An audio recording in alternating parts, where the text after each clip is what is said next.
Arizona. I may try to figure out how to attach that in part to this, but I would recommend going through the digital signature on this.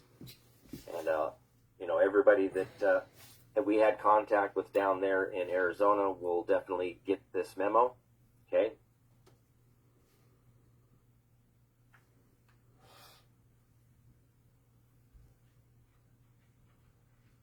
Now, we're going to go over to some law stuff that's behind all of this. If I can, it won't let me get there.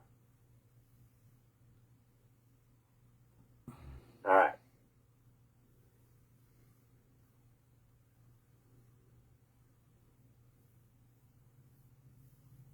So, Article 4, Section 4, which I just read to you, okay? And I want to go in here to the C explanation so we can grasp even what the judicial branch has had to say about this. No, this petition is strictly for United States of America. This is not for Australia, it's not for Canada, it's not for anybody else. This is for the United States of America. So, Article 4, Section 4 is generally known as the Guarantee Clause. Through its terms, what's that? Terms and conditions of a contract of employment or holding of office. So some of you may recall this called an emolument. What are the emoluments of the office? Any advantage, profit, or gain received due to one's position of employment or holding of office. Article 1, Section 9, Clause 8. It is a contract or compact. It's a contract of employment. Okay? They're the servants. We are the masters. We have to instruct our servants. All right. The United States makes 3 related assurances to the states. The guarantee of Republican form of government. Keep that one in mind, folks, because now that I've figured this stuff out, I'm going to be rocking, Derrick and I talked about it, we're going to be rocking this stuff, and I'm going to be drafting up petitions doing the same thing for all sorts of grievances that we may have. Our Republican form of government is supposed to be guaranteed by Congress because Congress, pursuant to Article 4, Section 3, is supposed to create the organic law for the territory, setting up provisional government, temporary provisional government. That's one way that they guarantee the Republican form, the legislative branch, executive branch, and judicial branch, and that the people retain their power, their sovereignty. We're not sovereign citizens, we're sovereign people or sovereign man.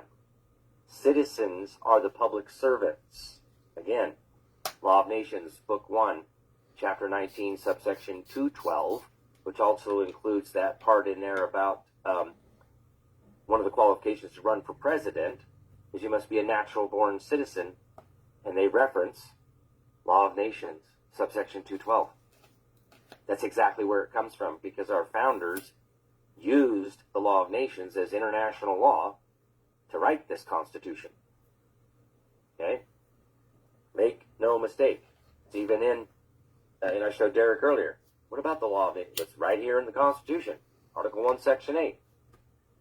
We have to follow the Law of Nations, and the full title of that is the Law of Nations, or the Law of Nature, as applied to the characteristic and conduct of nations.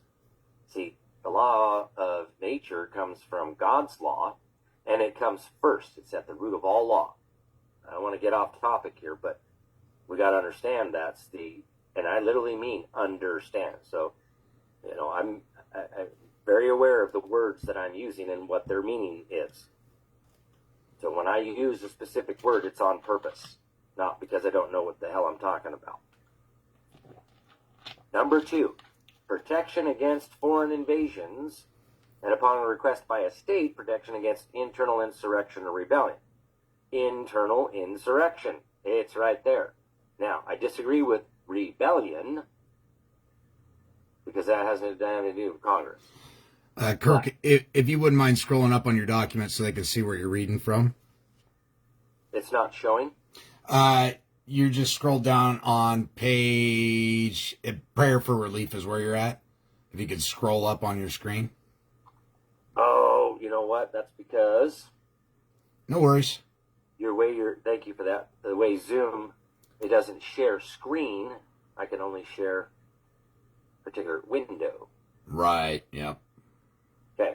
So this is over here for those on Zoom, law.cornell.edu, and this is actually the annotated Constitution regarding Article 4, Section 4, and this is the historical background on guarantee of Republican form of government.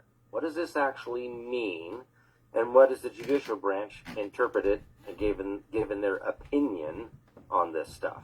Okay. So I'm giving you the background on what this means and how this has all worked and why it was written the way it was written. So an early version of the Guarantee Clause was among the resolutions of the Virginia Plan introduced at the Constitutional Convention by Edmund Randolph and attributed to James Madison. Okay? He's actually the drafter of the Constitution himself. Many people are aware of that, but James Madison and then William Penn, where we get Penn, is the one that actually wrote the final version. The resolution went through several formulations during the debates at the convention. During a key debate, Governor Morse objected to the resolution because, blah, blah, blah, ought to be guaranteed. Rather than cementing the existing laws of the states, the resolution had two objects: to secure Republican government and to suppress domestic commotions. Along with concerns about rebellions, delegates expressed fears that a monarchy might arise in a particular state and establish a tyranny over the whole United States. That's the internal insurrection. That's the domestic violence pursuant to Article 4, Section 4. That's what this is about. Okay? And that's essentially what happened in 1871 with the Reconstruction Acts, creating the corporation, because that's the way the monarchy works, is corporations. Remember the Virginia Company? Starting clear back in 1606 with the first charter of Virginia. Second charter, 1609. Third charter, 1611, 1612. Okay? Corporations. That's how that's all been done through the monarchy. And our founders, when they created our form of government and declared the new nation called America, we changed our ideology from a monarchy to a republic. But that's the object that's related to Article 4, Section 4 here. So, except for a brief period during Reconstruction, the authority granted by the Guarantee Clause has been largely unexplored. Well, don't you think it's time to explore this, folks? Don't you think it's time to claim and exercise this power?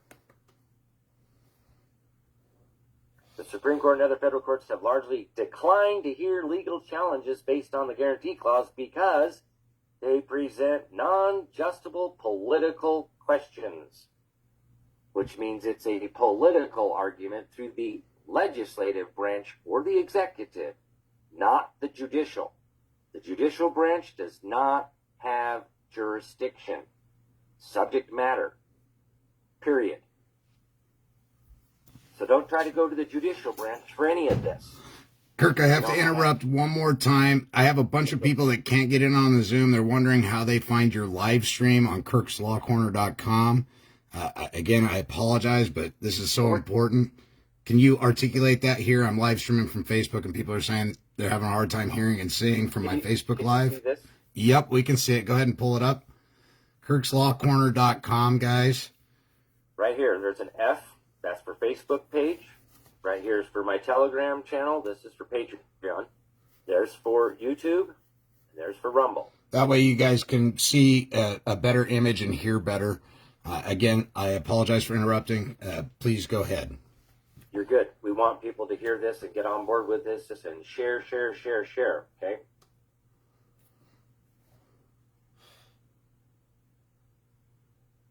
So again, kirkslawcorner.com, and you can go to his Facebook, his Telegram, and you can watch this being live streamed right now currently if you're having a hard time hearing from my Facebook streaming and stuff.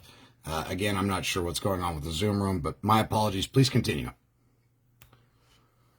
You bet, brother. Now we're going to go back and we're going to go into the next section there, the Guarantee Clause generally. In Luther versus Bourne, the Supreme Court in 1849 held that questions arising under the Guarantee Clause are generally political and not judicial in character. So, again, the judicial branch does not have subject matter jurisdiction. None. Zero. Okay? Because Article 4, Section 4 is very specific. It says legislature or executive.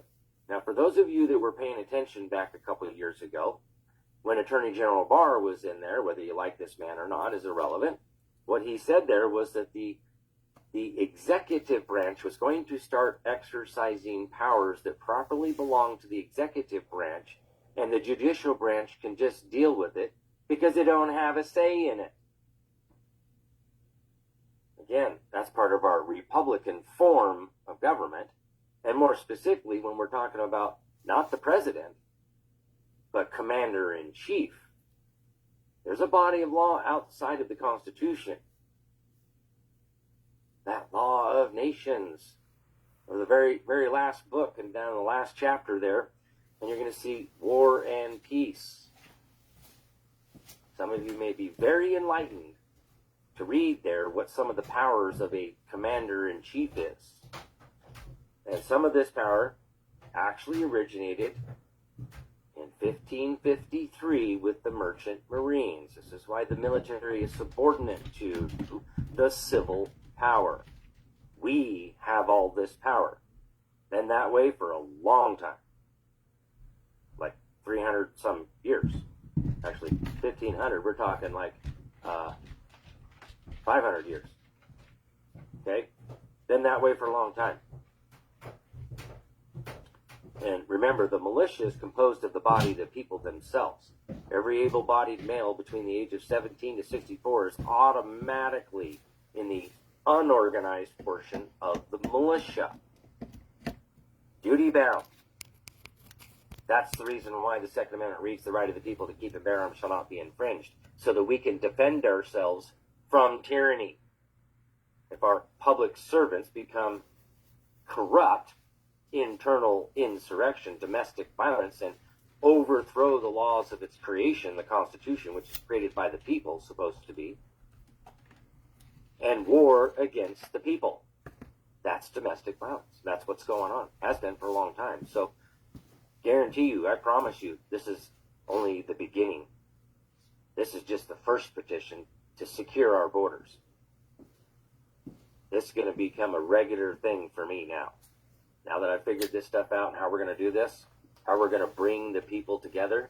Because that was the problem before. I couldn't figure out how to do the digital signatures. So it was so hard to try and get signatures from everybody from all over. Well, now that's been remedied thanks to Derrick's wife over there. So thank you, dear, for that. Greatly appreciate your skills and abilities over there and contributing to this. You know, and that's the thing is we have to come together. There's people out there that have skills that I don't have. No problem admitting that there's skills that I don't have. And bringing unity and working together to achieve a common goal. We're supposed to be Americans here, not Republicans or Democrats or libertarians. We're Americans. This whole party thing actually causes division. Okay? So drop your party affiliation and learn how to be an American. And if you don't want to be American, you're free to leave. Okay? This is my nation called America here. And I'm going to defend it. I'm going to fight for it. Luther was formerly in action for damages for trespass, but under the, for trespass? It's almost like common law terms. It is. Under the rather unusual circumstances of Dorr's rebellion, pro-suffrage revolt that led to two competing claimants for Rhode Island's lawful government. Imagine that. The defendants and Luther justified their breaking and entering into the plaintiff's home under a declaration of martial law and based on the plaintiff's alleged participation in insurrection. Plaintiff questioned the authority and Republican character of the state government, alleging the defendants to be the insurrectionists. Thus, to adjudicate the trespass claim in Luther was in effect to decide which of two rival governments was the legitimate government of Rhode Island. See? Power of Congress, not the judicial.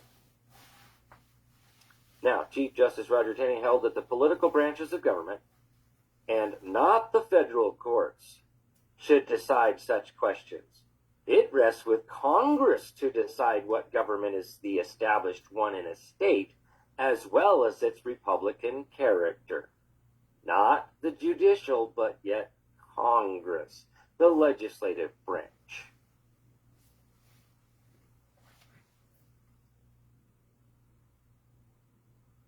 Luther further held that it rested with Congress to determine the proper means to fulfill the guaranteed protection of the states against insurrection. Although the court suggested that Congress might have empowered the judiciary to decide whether the federal government should intervene, Congress had instead authorized the president to call out the militia in the case of insurrection against a state's government. See, Article 4, Section 4 is very specific. The legislative or the executive, the legislature can't be convened. Judicial branch doesn't have any jurisdiction. None. And which part has been, now this is the key part here. It followed Chief Taney, that the president must, of necessity, decide which is the government and which party is unlawfully arrayed against it. Okay, that's the fighting stuff. So we're arguing over a Republican form of government here, say in Idaho. Well, that's a petition to Congress to see if they've fundamentally altered our form of government, subjecting us to a jurisdiction foreign to our form of government, repugnant to our law. That's in the Declaration of Independence. This is one of those duties that was bestowed upon Congress. Before he can perform the duty imposed upon him by an act of Congress, this political determination is not subject to judicial review. I've covered this like a few years ago now. So, this is how we're supposed to be doing this stuff, and this is the proper power belonging to what branch of government, how we claim and exercise this power. That's why we're doing it the way we're doing it here. Now, this is where we're going to get into what I've explained before several years ago now, with Executive Order 13818, and what's been going on since December 20th of 2017. During Reconstruction, the court in Texas v. White positioned itself that the president's action in establishing temporary state governments in the defeated Confederate states at the end of the Civil War was justified as an exercise of his powers as commander-in-chief. Not president, but commander-in-chief. Okay? Now, this is the two continuity of government directives that came right out of the gate. Okay, beginning of 2017. Make no mistake, we are at war. No ifs, ands, or buts about it. Not beating around the bush here with this. This is for real. This is what's going on. We are at war. Why did Trump create the 1776 Commission? 1776? Revolutionary War, folks. We're in a second Revolutionary War. Because the power to carry into effect the clause of guarantee is primarily a legislative power and resides in Congress. However, those arrangements were necessarily provisional. It was generally up to Congress to organize and recognize new Republican governments in these states. Article 4, Section 3. So that's pretty much, the gist of what's in here. And again, it's just reiterating more non-justable political questions. Non-justable, despite opportunities to revive the clause. It doesn't matter. The judicial branch does not have jurisdiction at all. So what you're saying is expressing the grievance through the courts will be to no avail because they don't have the authority to make the decision. Absolutely. They don't have jurisdiction over that subject matter. Yep. And so what what Kirk is so brilliantly putting together and articulating to you guys is he is willing to donate and devote his time to his fellow countrymen and his country to create these petitions.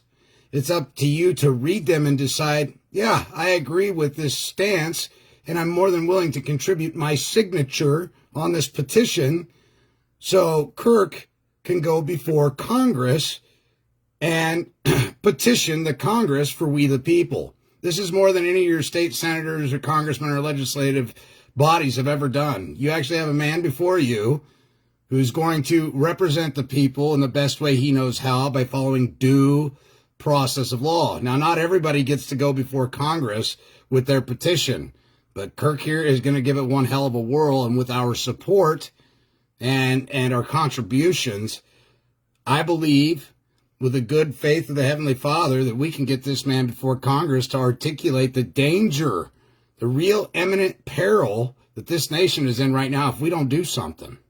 And as you guys seen, Kirk, if you could just put that petition back on the screen again for everybody. Yeah. It's so simple a 6-year-old child can understand what he's doing. That's the brilliance in this. And this is part of the restoration process. And it's one of the avenues that we can take that's peaceful, sensible, and doesn't lead to violence. Kirk, go ahead. Reiterate it again, because I'm live streaming at this point, and people are going, "What are we doing here?" So, yeah. Go ahead. Absolutely, thank you. This is the petition here that I've drafted up, and there are actually going to be a couple of things I'm going to change here. So make sure that you read this in full when I get this up on the website before you sign. But there's not going to be a substantial change to this. Most of this is going to stay the same. I think I want to add a clause in here, or a demand for relief to actually round up and remove all those that have unlawfully entered this nation, as a demand for relief. Because we don't want to leave them lingering around. Right. Before you got on, I was just watching a documentary on Venezuela and how they had released all of their prisoners guilty of murder, rape, sodomy, theft. They'd released them all from prison, and they're sending them here to the United States. Before they sent them to the United States, these people were actively trained in military warfare, guerrilla warfare, and how to use weapons. These military-age men coming over here, make no mistake about it, they're not fleeing their country from oppression because their women and children would be coming first. Their women and children would be the forefront, and they would be standing up for their nation and their beliefs, right? No. We've got military-age men coming over here by the tens of thousands a day. And Kirk has firsthand knowledge of that, just recently coming back from the Arizona border. And if you could elaborate on that, what your constituents are doing down south on the border, and help people really understand the gravity of what we're actually, what's come to the front lines of this nation.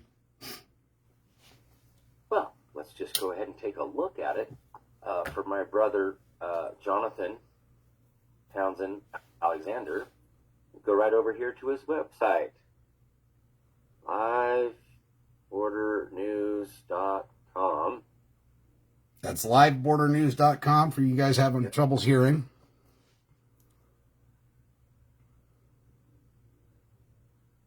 And if you could just point out Jonathan so everybody knows, put a smiling face to the name. And we can see your screen. Okay. So he has all sorts of stuff on here. I mean, you can spend a little bit of time on here.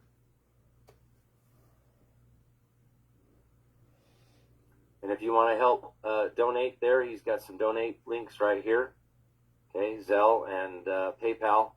He's been doing all this out of his own pocket. Again, can you articulate what his website is again, please? livebordernews.com. livebordernews.com.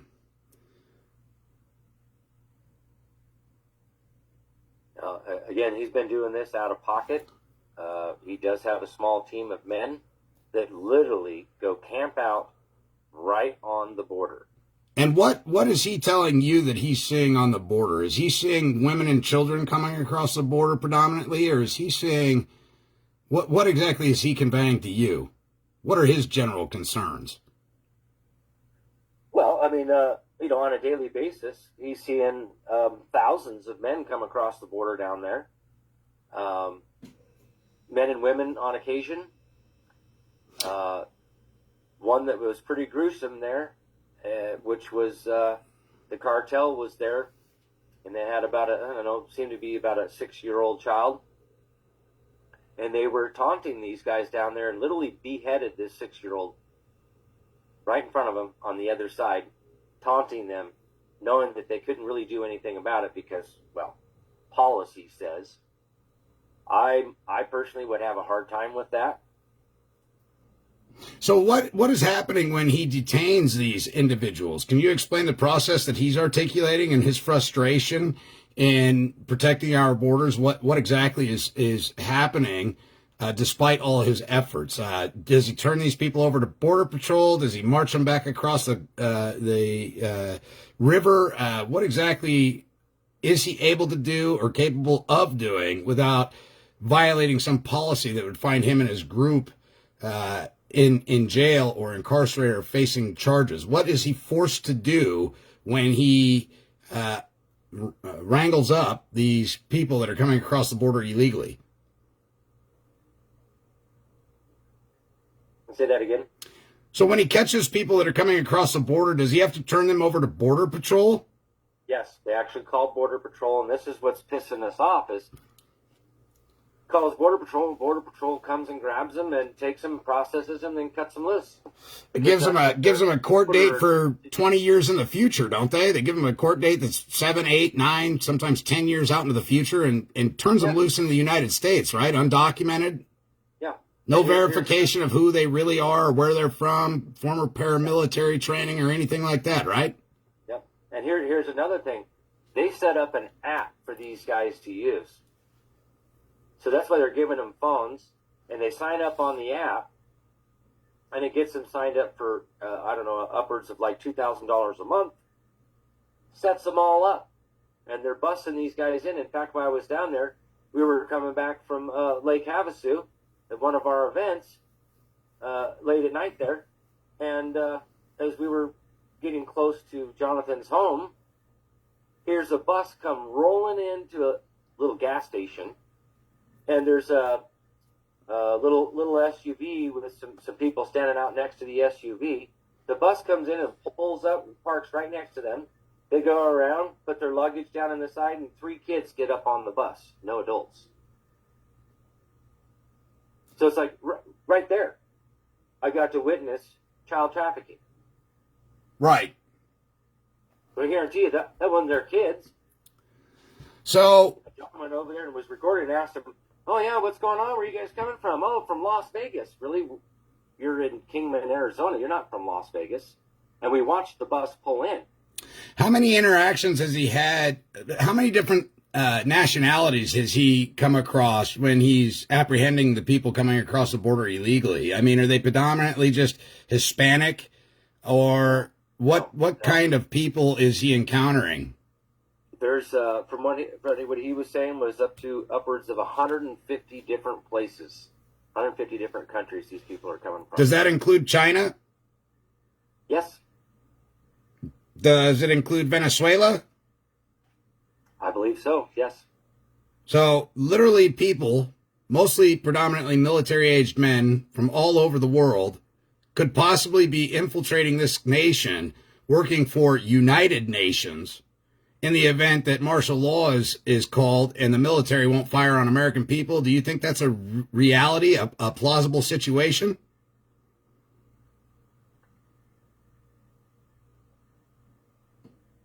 Well, go ahead and restate that again, because I was reading a comment and I missed. No problem. Do you think it's a plausible scenario that these military-aged men work for the United Nations, have an oath to the United Nations, and this might be a sinister plot to replace local law enforcement and military groups that won't fire on American citizens during a coup d'etat, if you will, or an overthrow of the government? Is it plausible that these people that are coming over here are well-trained militant men who will do exactly what nefarious actors wish them to do when the American law enforcement won't take away people's guns? Is it a too far of a reach to say that just by happenstance, these people may be military trained and prepared to take up arms against the American people under the orders of the United Nations? You know, that's a very good question, and it's very plausible, is it not? I mean, it is a foreign invasion, and we are well know that the UN is corrupt, and this is trying to implement the one world government, the new world order, Agenda 21 and Agenda 23. Now, what, Agenda 2030? Well, in the Bolshevik in the Bolshevik revolution, they infiltrated the country with a bunch of foreigners who were willing to take orders and subvert from the law of the land in their nation. And that's how they overthrew the government, through chaos. And so for what Kirk is doing, and this is why I wanted him on here, was his peaceful resolution is so sensible that a 6-year-old can understand it. It is incumbent upon us to get behind one another, and if nothing else, put forward a valiant effort for a peaceful resolution, compelling and commanding Congress to do what needs to be done. Yep. And so I want to make perfectly clear what Kirk is putting together on this petition is not an act of aggression. It's foresight to say we see an inherent problem with what's transpiring, and we demand immediate action and resolution. We as Americans will not stand idly by watching this nation get ripped apart. Billions, hundreds of billions being sent to Ukraine. It's now being disclosed that we are funding their entire government, their slush funds, their paychecks, everything. This has to come to an end. And the only way it does is when we sound off like we got a fucking pair, people. Now, Kirk is very refined in his language, and as you guys all know, I'm like 30 grit sandpaper to your butthole. I will hurt your feelings. But sometimes that's what fucking needs to happen. So it's a beautiful relationship between Kirk and I, because he's very eloquent on how he speaks, and I am not. Sometimes. So there is, this is so important, and I hope you guys can see why I called Kirk immediately and said, hey, I'm behind you 110%. What can I do? Where do you need me? How can I help you? Yeah. And so one of the other things I want to talk about, Kirk, is how can people help you? How can people contribute to what you're doing? Because this takes hours of study. It takes hours and hours. It takes a lot of travel. You have to go down and see it with your own eyes so you can testify before Congress with firsthand perfected knowledge of the atrocities that you're seeing and the blatant disregard for the Constitution and derogation of the law. So we need to be able to make sure that we can contribute. I don't care if it's 10 pennies or $10 a month. I want to make sure that when you have a call to action to go somewhere to visualize these things or see these things with your own organs, your own visual organs, so you can testify before Congress with firsthand perfected knowledge of what you saw with firsthand knowledge. So how do we help you, help us, and help this beautiful nation? Your wife there was very helpful this morning in possibly setting up, like what Johnson's got here, Zelle, and I've been kind of holding off on all that stuff because I've read some of their terms and conditions, but I think this is going to be a little bit different because this is going to be on behalf of the people, right? So this would be something like what was the one like not GoFundMe, but what's the other one? Well, there's a number of platforms we can use, but so in other words, we'll start working on that with you. There are people on this call. There are people on the live stream. We can all work together and help get this done. As you can see, Kirk is intricately tied to a number of vigilant Americans who are on the ground, on the front lines. And not only that, he isn't expressing or talking about his private connections with people that are deep-seated within the military as well as Congress and Senate and the House of Representatives as well. There are good people trying to do good things right now, and we need to support them as best as we can. So in the near future, all of that will be available on Kirk's Law Corner, where there will be a place where you can donate, contribute, help. His future petitions. Kirk, we haven't talked about this yet, but I would love to have you on. Every time you have a new petition put together, let's make it a point to have one of these free live Zooms. Again, this is for all of us. It's selflessness. It's not about selfishness. It's selfless. And in turn, it is selfish because we really say we're doing it for everybody else, but we're really doing it for ourselves. But what's good for us is good for you. We're just wanting the rule of law to be reinstated and maintained. And it takes vigilant men and women of America to do so. It takes going back and learning civics to enforce these things. And as a community, we can do this peacefully. And I think Kirk agrees with me on that. The best resolution for everybody and all involved is peaceful. Blessed be the peacemakers. And so, Kirk, can you go through that document one more time just to really just read it and show people how simple it is so they can share this with their friends, their family?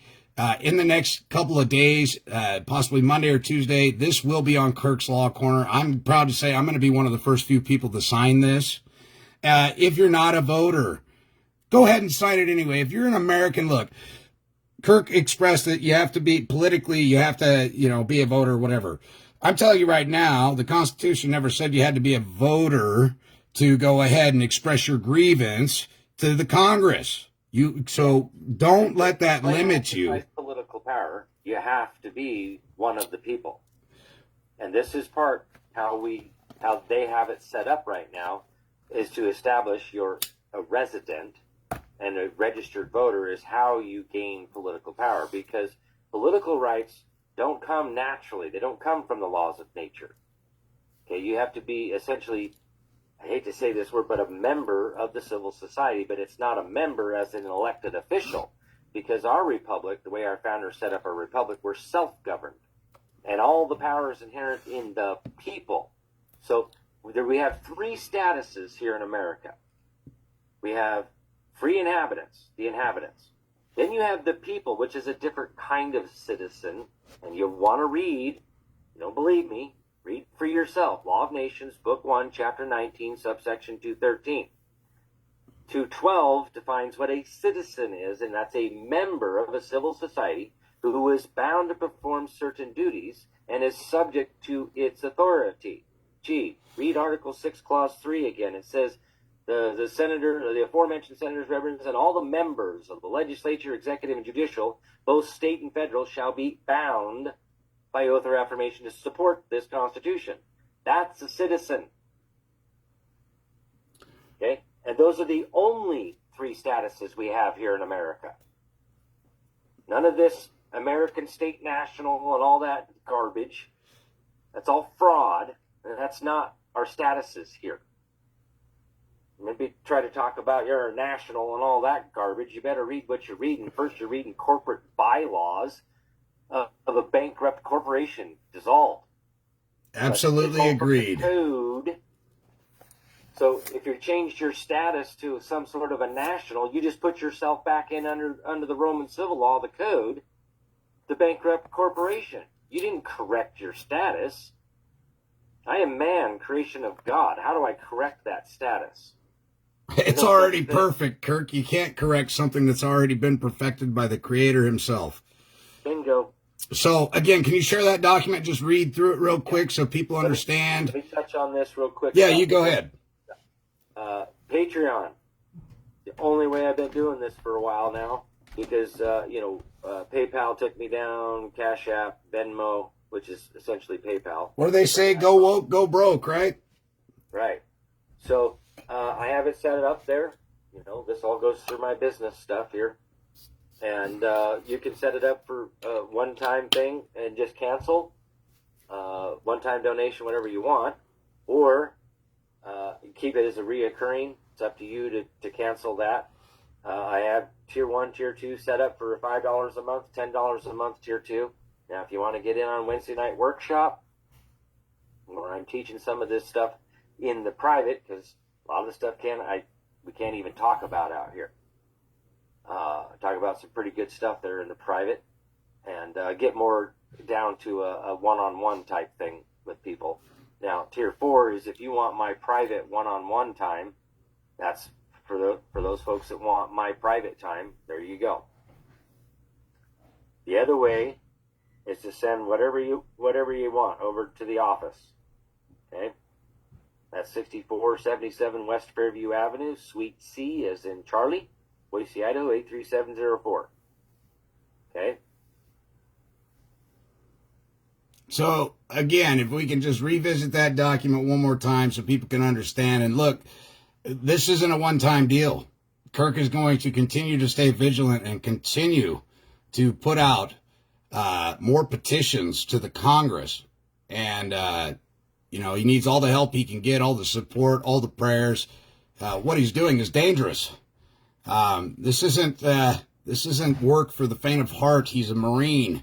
And once a Marine, always a Marine. This man took an oath. He takes this oath very seriously. We've had deep conversations. Kirk and I, somebody asked how long Kirk and I had been speaking earlier.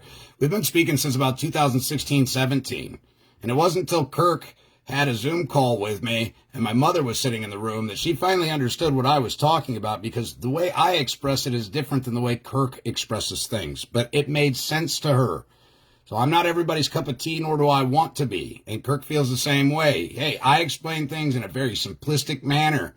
You go way off the deep end, Derrick. And we agree to agree on that subject matter. I study a shit ton of different facets and jurisdictions, as does Kirk. But he wants to stick to the basics. And that's why I love this man so much. It's basic elementary shit, guys. You guys should have been learning this in grade school and elementary school. They took civics out of the school because they didn't want you to know how you could assert yourself and affect positive change. Mm-hmm. So go ahead. There's a comment out on my YouTube here. What about common law free man, like what was being done by the Montana freemen? Okay, what did I just say? I am man, creation of God. Can anybody rebut that? Nope. Show me where you got the jurisdiction to lord over me and how statutes, codes, city ordinances, rules, and regulations apply. Creation, the law of creation. God created mankind. Yep. Do you have any evidence to the contrary? And the Congress recognizes the Bible as the law. Yep. At the root of all law. So, there's the thing. What would I change my status to? I am man, creation of God. Jesus was asked, well, who are I am? If you move to change your status, you can only diminish it. You can't improve it because it's already been perfected since the beginning of time. You correct your status by your actions and behavior. If you no longer want to be recognized as a thief, stop stealing shit that doesn't belong to you. Status correction. There you go. Yep. It's that simple. Declare it. That's right. I mean, that's what I do in my my notice of special appearance for court stuff. I am man, creation of God, of lawful age, of sound mind, one of the people, the territory of Idaho. I have had nobody rebut that. Nope, and you never will, because we the people... document, yep. So it turns it into something that is statements of facts under oath. And the only way to counter that, you got to do your counterclaims, and that's got to be signed under oath. Signed, sworn, and subscribed. Do you think they would do that? No, they won't, because they have no evidence to the contrary. And we the people is not just plural. And the Bible says I am a creation of God. God created man, kind. What kind of man are you? Are you man or man with a womb? Womb man. Because that's the only two sexes that are out there. So you're either of sound mind, possessed of logic and reason, and shall come to a reasonable conclusion based in reality that God created man and womb man, or you are insane. Oh, easy, Kirk. You're going to hurt a snowflake's feeling out there. Hold on. And per the law of nature, one of the 6 primitive laws of nature, we are to shun the insane. This is black and white. You're either of sound mind or you are insane. There's no in between. Amen. Okay? So this is the 118th Congress of the United States of America. Again, can you explain why the structure of the top of the document is so important and the italics and what font you're using for it? Diploma font. Okay? And this is how they do documents in parliamentary practice, in diploma font. Who it's addressed to. This is, technically speaking, called the caption portion of the document. And I notice it's not addressed to the United States. It's addressed to the United States of America. That's right. It says, to the Honorable General Assembly, pursuant to the Constitution of the United States of America, Article 4, Section 4. The United States shall guarantee to every state in this union, not the union, in this union, a republican form of government, and shall protect each of them against invasion and on application of the legislator or of the executive when the legislator cannot be convened against domestic violence. Explain domestic violence to him, please. So, pursuant to Article 4, Section 4, that's that domestic violence is actually internal insurrection. They try to throw that or rebellion in there, but remember, this is supposed to be for them. It's for us, of the people, by the people, for the people. This is to protect us. You know, like the Declaration of Independence says, that to secure these rights, governments are instituted among men, receiving their just powers under the consent. Okay? Got to have consent. This is how we get the consent. Okay? We create the people. The General Assembly is composed of the body of the people, and that is the sovereign body politic. Law of Nations, Book 1, Chapter 1, Section 4. So this is the General Assembly, which leads over to that national-assembly.net. The only ones that are doing this stuff lawfully is reassembling government de jure.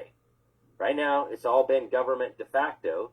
Even, I hate to burst some people's bubbles and red pill you, but even the first Constitution of 1789 was a fraud. It was the first bankruptcy.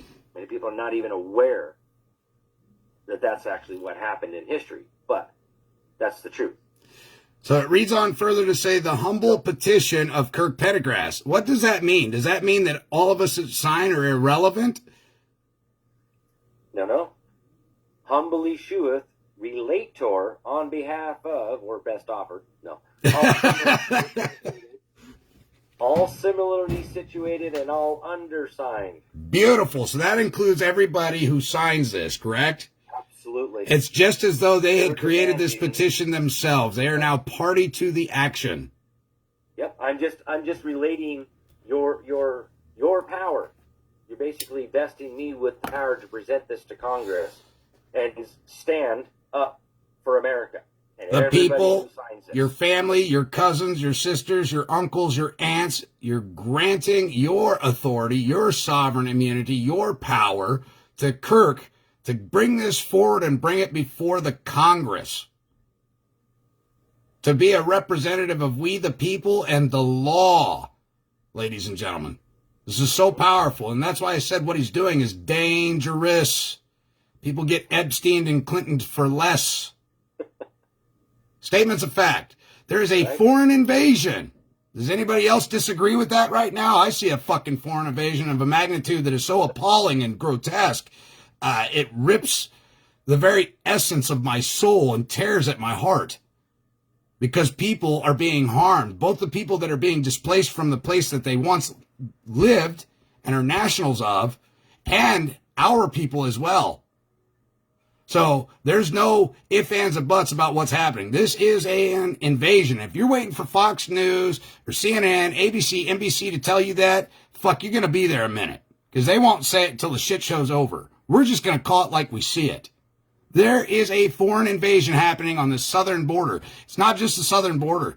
We're being infiltrated through Canada. We're being infiltrated through the waters over there next to Cuba and Florida. So he may be expanding that statement to cover all of that because it's more than just the border in Arizona.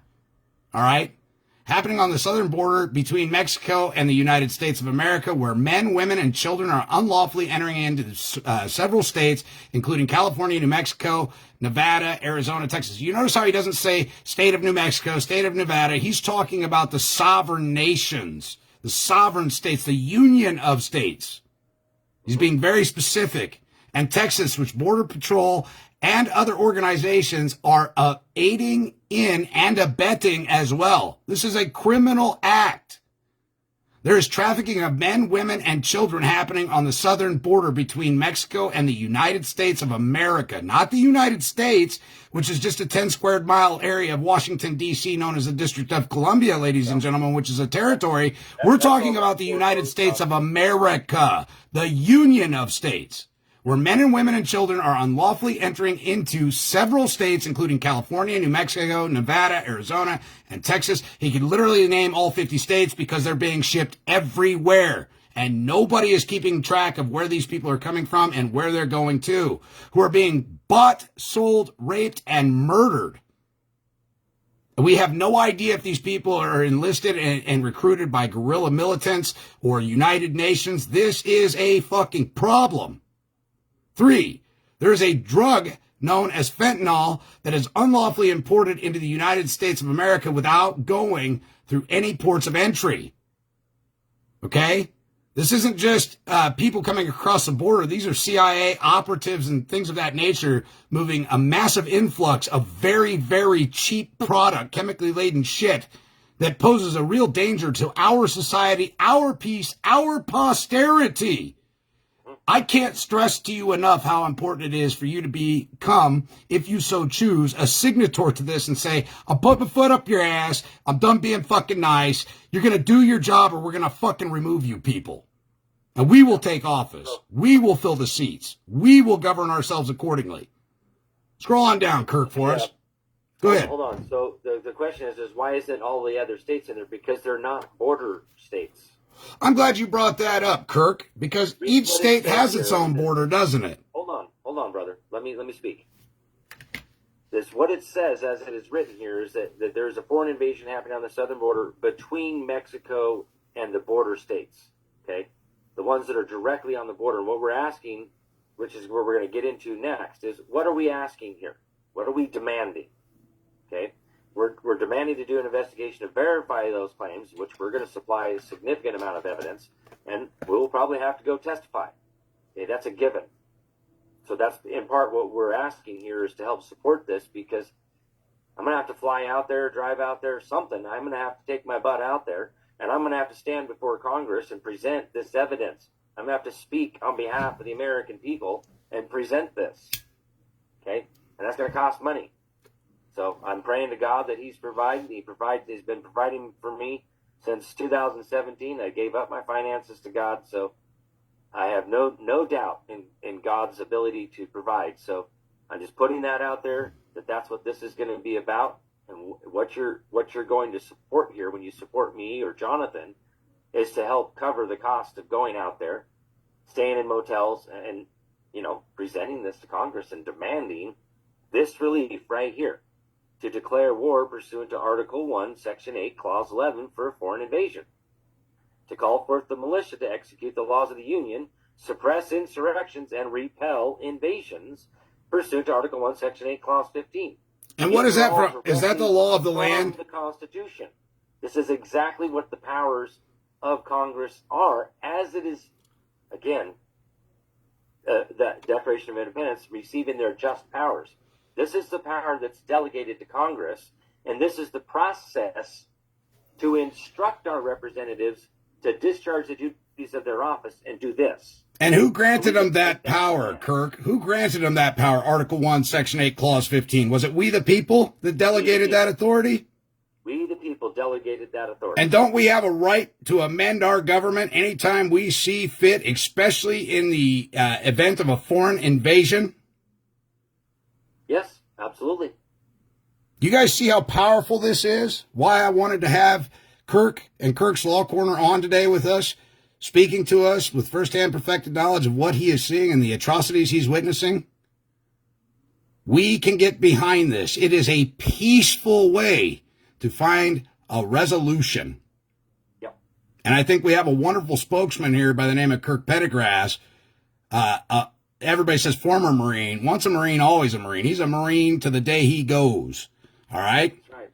And he took his oath seriously. And he's on the front lines. This is a man you can get behind. This isn't some political running bullshit speech. I'm here to tell you this man is doing it, and he has no financial incentive at all. There's no gain here for him financially. The gain is in peace of mind. I'm not trying to make money off of this, folks. I'm trying to restore our republic and defend our life, liberty, and pursuit of happiness that's been unlawfully taken from us. Period. So it reads on to say, we the petitioners, that's all of us. That's everybody who cares to put their signature on the dotted line. And all, hold on, there's a comment in the way. Scroll up a little bit for me if you would, bud. And all undersigned humbly submit this petition on the 22nd day of September in the year of our Lord, 2023. Now on the DocuSign document, right below that will be a place for you to put your email. It'll be a place that it will automatically pre-fill the date. If it doesn't, go ahead and enter it. And then you can actually physically sign it, or you can capture an image of your signature and post it to it. And bam, you're done. And you can print this off. You could show it to other people and talk about it in your community. It's going to take our communities to pull together. And look, there's no way that this document is going to be subjected to some type of voter or signature fraud. Okay? This is, if you want to sign it, sign it. Don't sign for your neighbor. Don't sign for your daughter. Don't sign for your auntie. Let them be the decider of what they will affix their signature to. Yep. This is something every American can get behind. And it's something that needs to be done in a very efficient manner. So like I said, by Monday or Tuesday, I'll be working with Kirk here. We will find a way to make this happen so you guys can be a signature to it. So stay tuned to our Facebook post, Kirk's Law Corner, so on and so forth. As soon as I have the link, I'll post it on my Facebook wall. I'll do videos about it. Let's get this shit kicked into gear. Oops. Like I said, there's a few things that I'm going to have to critique on this. Now, Kirk, we talked about it earlier, about getting other people in the 50 different unions of state to create their own petition for their own state, and you would be happy to volunteer your time, as would I, to review the petition to make sure that clerical errors are removed and that it's following the state constitutional guidelines and the federal constitutional guidelines and the Bill of Rights and the Law of Nations, to help each state do this as well. What I'm going to do is I'll offer to draft up the petition for the states, because Article 1, Section 10, which we can go to that right away here. Let me just pop that sucker up, because the states also have this individual power only for foreign invasion, right? So that can be done. Oh, what did I do? And again, that power was delegated by we the people to the state. Is that correct? Reserved to the people. See the 10th Amendment. This is a power that's reserved to the people always, because remember, the military is subordinate to the civil power. And when we look at Article 1, Section 10 here, limitations on the states, right here, Clause 3. This is Article 1, Section 10 of the Constitution for the United States of America. No state shall, with the consent of Congress, lay any duty or tonnage, keeps troops or ships of war in time of peace, enter into any agreement or compact with another state or with a foreign power, or engage in war, unless actually invaded, or in such eminent dangers will not admit of delay. So, I think we've got to really get something going with some of these border states, and then of course we have the Posse Comitatus Act, and technically speaking, this goes all the way down to the sheriff, and then, of course, I would say all the way up. Instead of saying down, this is up. Because the federal government was created after the states. And the sheriff was created before the state, because the sheriff comes from the common law, directly from elected by the people themselves to defend the people within the territory of the county. So even you can take this to your sheriff and say, hey, get on board. We want to know where your allegiance and alliance stands. Are you willing to sign this? Re-election's coming up real soon, Skipper. You better find out which side of the fence you ride, my friend, and show us your loyalty. Yeah, because nothing in this document can be construed to be a form of domestic terrorism or violence. We are simply stating this is the law, follow it, enforce it. Or show us where you stand so we can remove you. Let me show you a little something here. Well, yes, wait, it's going to open up right over here. In Arizona, see, I study all sorts of stuff all over the place, not just Idaho stuff. So powers and duties of the sheriff, and under your Arizona revised statutes or the code. A, the sheriff shall preserve the peace. Number 1 duty. 2, arrest and take before the nearest magistrate for examination all persons who attempt to commit or have committed a public offense. Public offense. But what does it say? Before the nearest magistrate. It doesn't say take him to jail. Nope. That's due process of law right there. Put your sheriffs on notice, folks. But what is this? Prevent and suppress all affrays. Breaches of the peace. Gee, that's common law. Assaults and batteries. Riots and insurrections that may come to the what? Knowledge of the sheriff. Attend all courts except to take county jail, including the county. Where is it?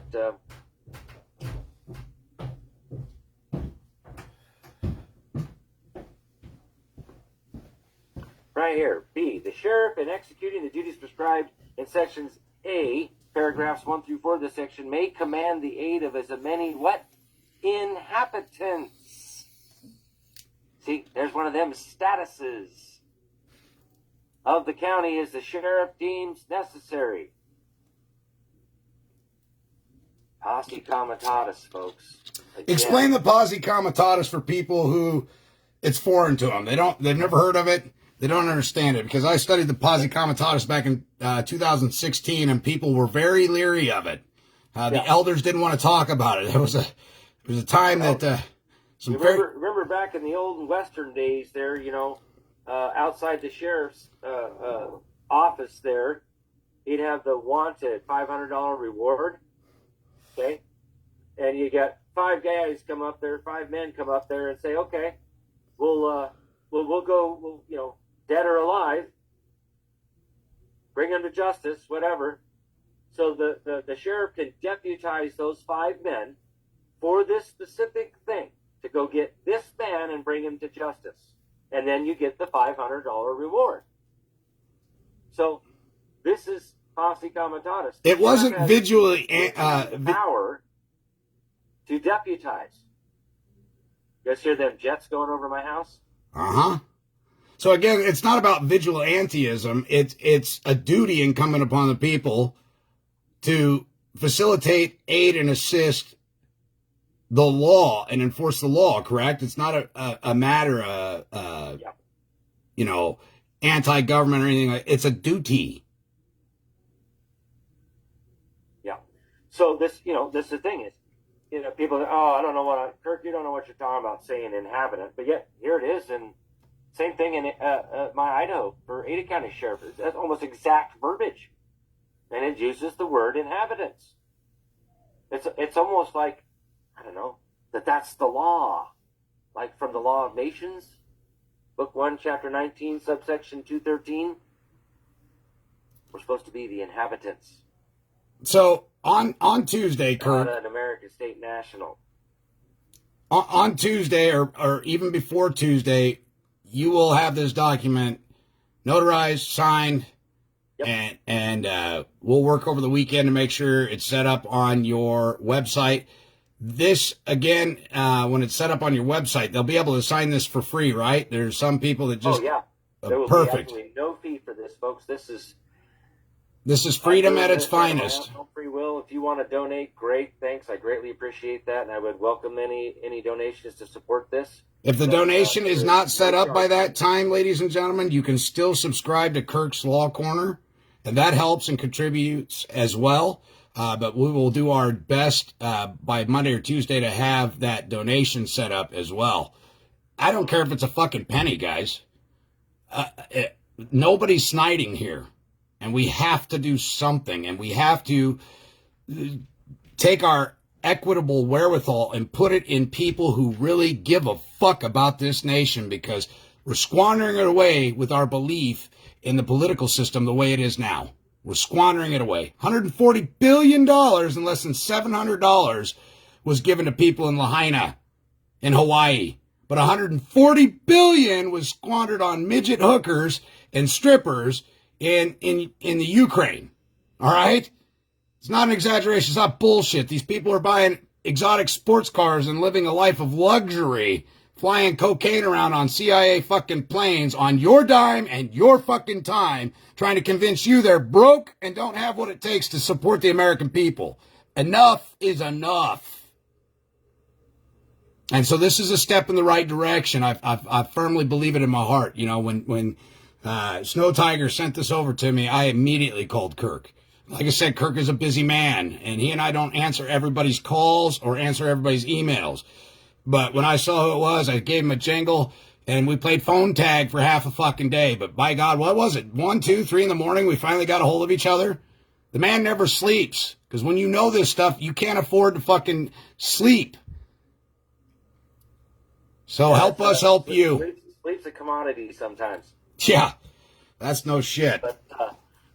But I'll tell you, folks, you know, I've spent a lot of years now, 16-hour days plus sometimes a couple of hours of sleep back up and at it again because my brain won't shut off. You know, I finally calmed down a little bit. I kind of get somewhat regular sleep, but man, I'll tell you, last night, just thinking about what's going on here, and then I had this epiphany. It's like, well, wait a minute. If we're going to set up, figure out a way to do digital signatures, I can start banging out petitions for each state and putting them out here online, and we just got to find a petitioner from the state who will present the petition to Congress, because I'm in Idaho. I can't present a petition in Arizona because I'm not one of the people of Arizona. So, but I'm thinking, holy crap, this could just blow up into everything. You want to shut down CPS? Let's do a petition to shut down CPS. Amen. Yep. All it takes is the majority of the people of the territory to say, we no longer want this in our republic. We are abolishing this. We are instructing you, and this is the prime time to be doing this because the next legislative session is coming up. So this would give them a precursor, a warning of what's coming, and get prepared to start abolishing this stuff in this next legislative cycle. So what happens if Congress chooses to ignore this? What's the next step? The military intervenes, don't they? The executive branch now comes in, don't they? Which is Trump, regardless of anybody's opinion or belief out there. Trump is still the commander-in-chief. There is no president. It was pretty evident watching his motorcade the other day. Voluntary bankruptcy, June 20th, 2020. The United States Inc. Corporation is done. Go look at Google Maps. D.C. does not exist anymore. That land was a foreign-occupied territory. Nobody's been in that White House, except for workers. Yard maintenance guys. Right. Setting up the gallows, maybe. Probably foreigners. Underground tunnels and stuff that people like Obama and the Clintons were having their little hot dog and pizza parties down there underneath the White House. This is why Melania Trump would not sleep in the White House. Okay? These sick frickin' pedophiles out there. So it's time to grab the reins of this horse that has run awry and slow him down and get him back on the correct track, ladies and gentlemen. It's time for we the people to come together and claim and exercise our power to alter, reform, or abolish anything at any time we deem it necessary. That is repugnant to the Constitution or the laws and treaties enacted therein. The entire Constitution. If we decide, we the people, the majority of the people come together and sign a petition to abolish the Constitution. We could do a petition for term limits, for fuck's sake. A petition on term limits would flush the toilet every 4 fucking years. There are term limits there. It's already in the Constitution for term limits. Just not in the concept of what people think as a term limit. The problem is what's that? That E word, and don't say it because I'm on YouTube and stuff. You know, the E word there. Yep. And then the F word, fraud. So, the thing is, I tell you, fraud has been around as long as the E word's been around. Okay? I mean, why would it be in Lex Parliamentary Americana about an election petition? I'll say the word there. From clear back from 1856, talking about, but yeah, it's been around that long, folks. As long as this elections have been around. Yep. Okay, so let's not play stupid here and think that this is just a one of a time thing. No.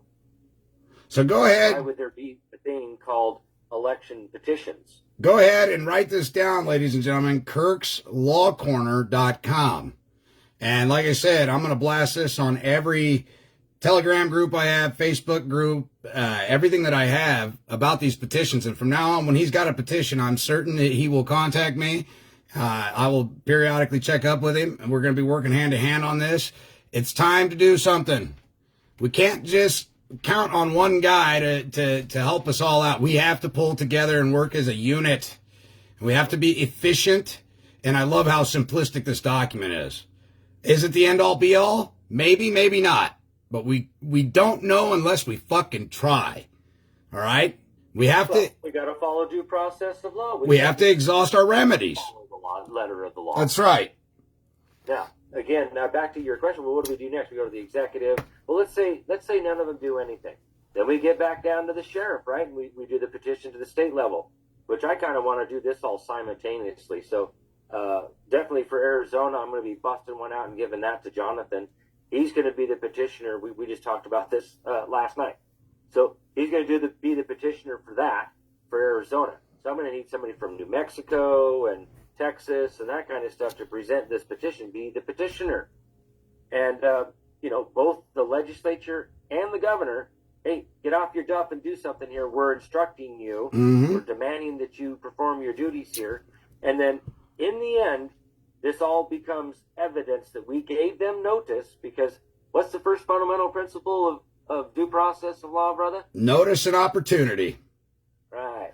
So we're going to give them notice. We're going to afford them the opportunity to do the right thing. And if they don't, again, the people. The militia is composed of the body of the people themselves. That's Virginia Declaration of Rights, June 12, 1776, as the theoretical foundation of all government. I read an article about 5 years ago that said if just 10% of the Americans would express their grievance and write it down and put it in the mail and send it to Washington, D.C., it would literally shut down the government because they don't have what it takes. And that's just 10% of the people.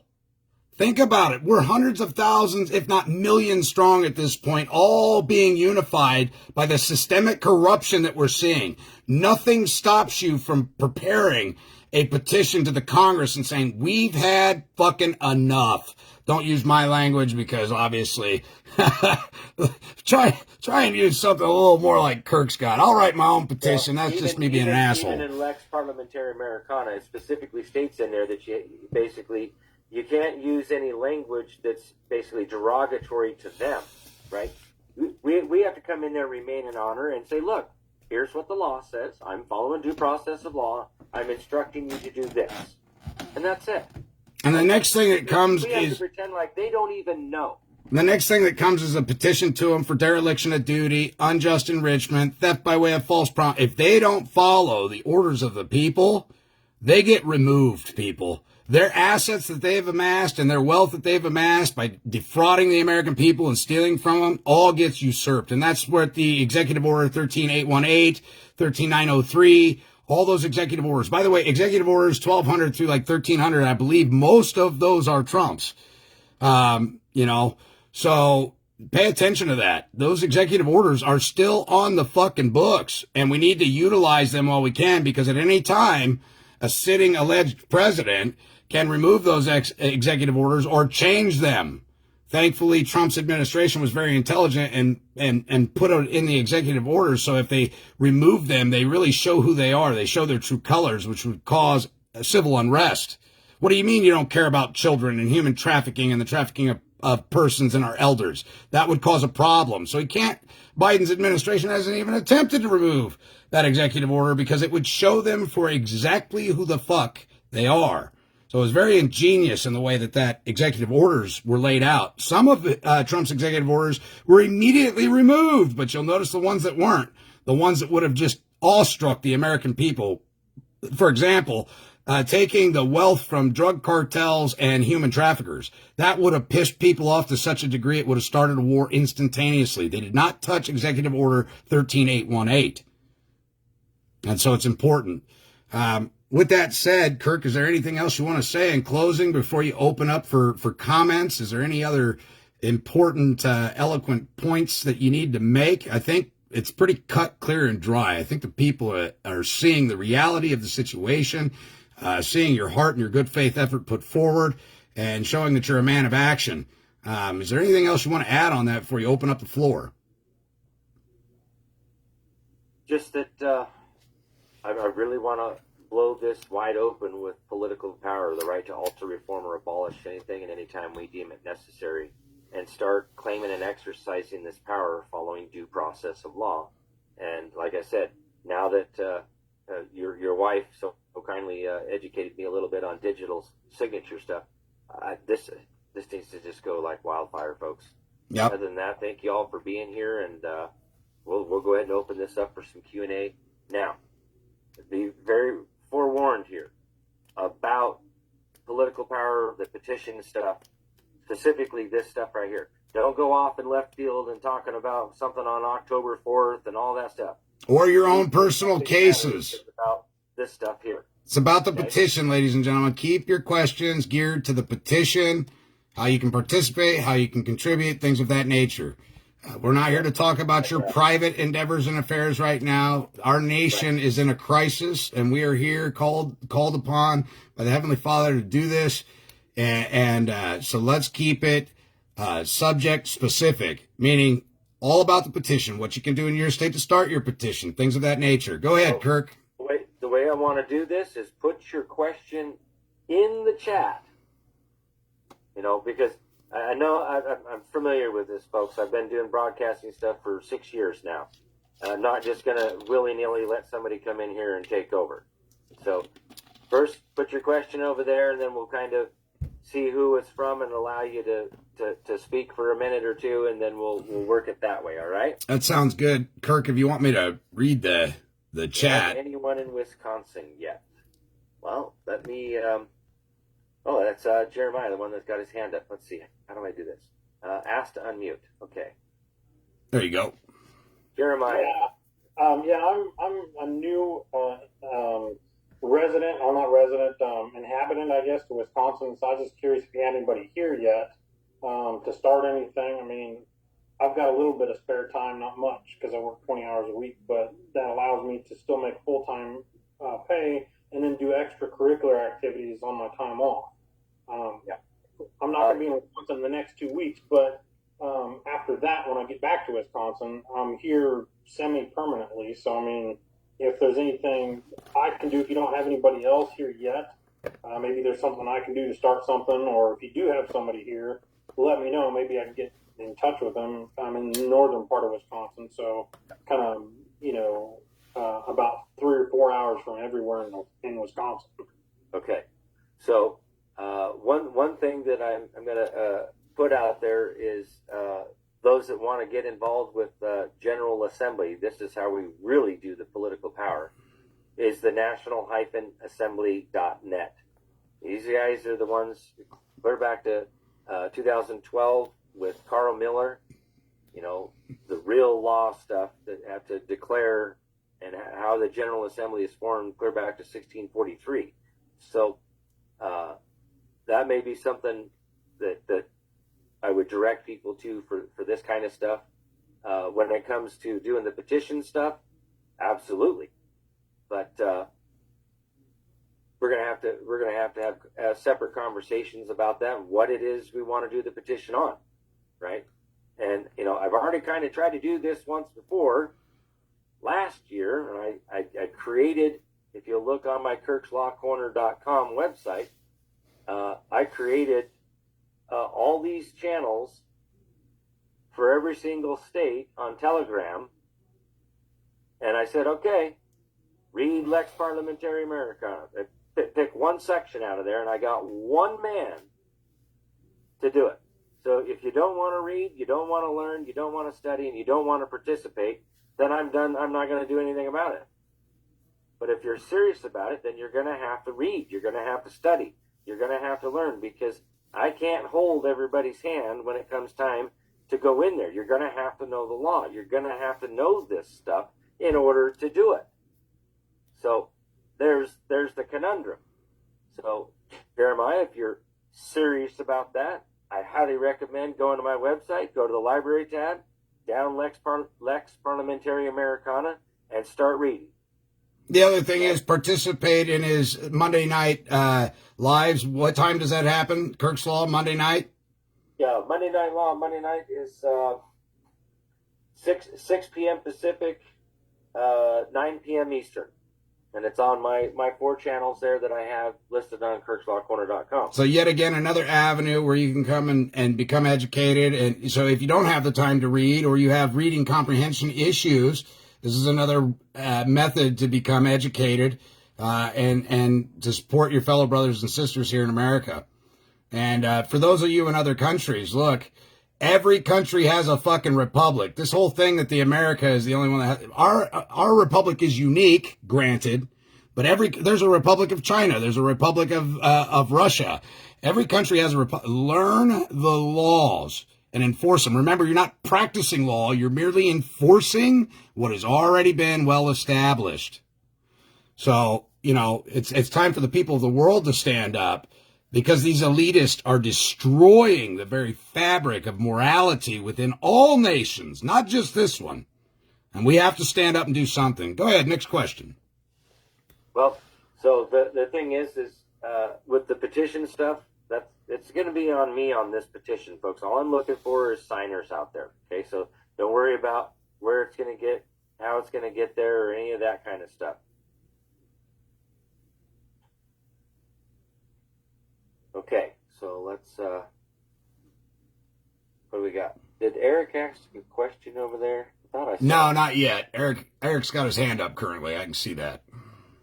He said he could help with New Mexico to be your help with the petitioner.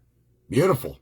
Well, how you help the petitioner is by signing the petition after you read it, comprehend it, understand it, and know that it's true, accurate, correct, not misleading, and that there's no ill will, malice, or ill intent behind it.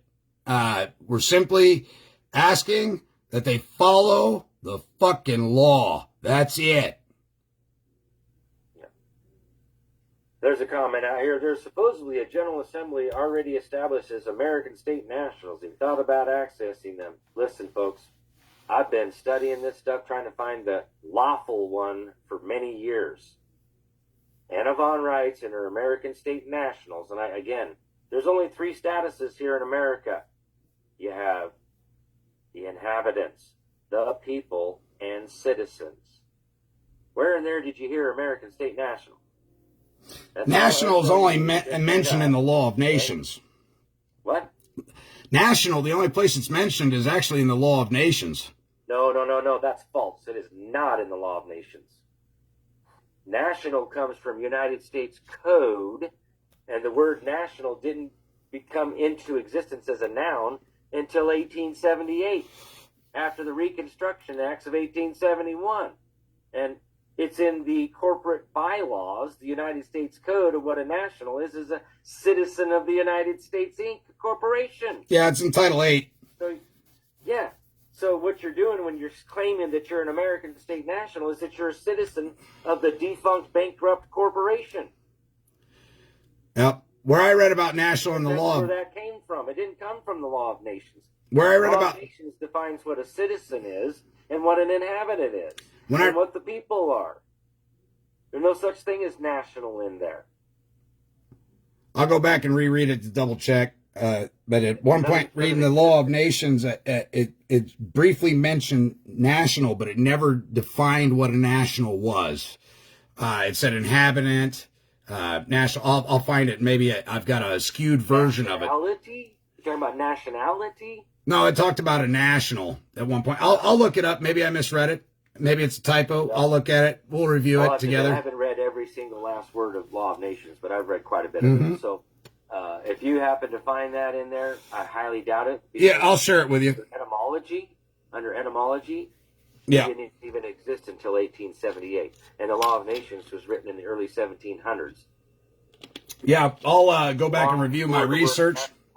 And this is what I love about Kirk.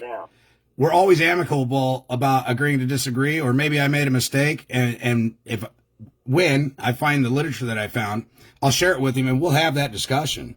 So guys, don't be afraid to speak and take everything as constructive criticism, because nobody here is going to ridicule you for trying. We are here for the betterment of mankind, of our society, of our people, of the American people, of, furthermore, the people of the world. We must lead by example here. And that's the important part. You know, you'll notice that Kirk and I don't agree on everything. Does that make him right and me wrong? Not necessarily. Does that make him wrong and me right? Not necessarily. This is a discussion to help us grow. That there are times where I plateaued, and in 2017, I was talking to Kirk and walked into the courtroom and handed the judge his ass. Okay? And so I'll be the first one to tell you, and Kirk will agree. I don't know everything there is to know about law. And Kirk will tell you the same thing. I have much more to learn and grow. So what we're speaking of is our firsthand knowledge and experience. Kirk has had many of times where he's been before a body of politic, locally, county, state, city boards, Congress. He's been there already. He's not preaching something that he dreams of someday. He's already done this shit. He's been arrested countless times for doing what is actually articulated in the Constitution. And they go, sir, put your hands behind your back. You're disrupting our meeting. And he's like, no, the Constitution says you can't limit my ability of free speech and what I can and can't say here. And they arrested him. And guess what? All charges dropped. I remember that one. That was funny. They're arresting me. They're well outside the operation of law. They're going to learn. And they did learn. But aside from the semantics that we see that are theatrical with him doing these things, we learn a lot too. We learn that we're going to get resistance. They're going to push back. But that doesn't matter, because it's incumbent upon us to stand for what's true, correct, accurate, not misleading. If we're wrong, they have a duty to show us where we're wrong and to point it out. Here is where you made a fault. Great, I'll correct it. I'll see you here in a month. All right? Go ahead. Next question. All right, well, let's, we got Eric up here. Go ahead, Eric. Oh, you'll have to unmute yourself. Oh, can you hear me? Yes, sir. Oh, well, that was the question. It was basically what you said earlier in the chat. It was to help in either petitioner or however we can help here in New Mexico. So if there's a group of us, great. That's all it was for, to help and also in that petition. And again, that petition's for everybody in all 50 states, by the way. Yeah, this particular petition is going to Congress. So anybody... Yeah, the one for Congress, and then also the one for New Mexico if you needed help out here. Yeah. So here's what we're going to do on that is I'm going to have to vet you, right? See what you got going on over there. And again, you're going to have to learn how to do this, because I can't hold your hand when you go in to talk on the petition to the state legislature. Okay, so you're all going, whoever wants to be the petitioner in your particular state, you're going to have to know this stuff. And I know that's kind of a deterrent for a lot of people, because they don't want to take the time to sit down and read and learn. But this is where we're at, folks. Freedom isn't free. People have to come together. We got to do this stuff. Knowledge is power. If you don't have the knowledge, we ain't got no power. How are you going to wield the power if you don't have the knowledge? My people shall suffer for their lack of knowledge, which means suffering is voluntary. For lack of knowledge. Yep. Suffering is shall be destroyed. voluntary. We have to take the initiative. That means turning off Monday Night Football and getting your nose in a book for just 15 fucking minutes. 15 fucking minutes. Why I did Monday Night Law. 15 minutes a night, people. Do you want to be entertained or do you want to learn? Yep. It's our republic if we can keep it. And That's I right. can tell you right now, that sucker's starting to swirl around the toilet bowl. We don't do something here real soon, there's going to be some serious mess going on. Anything that we can do right now to kind of stop this invasion and stop what's coming, it'd be a whole lot better off for the rest of us. Yep. The time is now. We can't slough this burden off to our offspring. It's incredulous to think, oh, we'll just let the next generation deal with it. I, for one, will not fucking stand for that. We have to change our mentality and our priorities. And it has to happen fucking swiftly. So, and I don't think anybody that's on this call doesn't feel the same way or you wouldn't be here. So share this with your friends and your family. Share the acquired knowledge that you're gaining here today. If you see a flaw, point it out. We're not perfect. Yeah. We must make sure you present your evidence. Right. We must be fine-tuned. I'll bring sources of law, and you're going to have to bring something that's higher than my sources of law. Good luck. So, with that being said, is there any other questions out there? Because I know Kirk's got an abundance of work to do. He and I have to get together this weekend. My wife, bless her heart, stayed up 14 hours to make sure that, DocuSign and everything would work flawlessly. She's got more work to do. So I don't want to tie up Kirk's time. Is there any questions that pertain to the subject matter for this meeting today? All right. Steve, I don't know if you posted your question down in here in chat or not, but let's make sure we're subject specific and on topic. Steve, go ahead. Go ahead, Steve. You have to unmute yourself, buddy. Okay. Yeah, I was wondering, I asked my question. I'm not a registered voter. Can I help out with anything even though I'm unregistered? I'll reiterate this again, folks. You have to be a minimum of a registered voter in order to sign this petition. That's how you declare yourself as a resident of your territory and claim your right to political power. I know Derrick may not agree with this, but I'm the one that's doing this, and I know exactly what's going on here. Again, choose your battles about being a registered voter. But this is where we're at right now until we actually reassemble government de jure. That's what, when we register to vote, we're declaring that we're a resident, still a free inhabitant, but one of the people having political rights. Not everybody has political rights. Okay? For example, people in Puerto Rico don't have the political right of voting. Is kind of what he's pointing out. It's a territorial issue.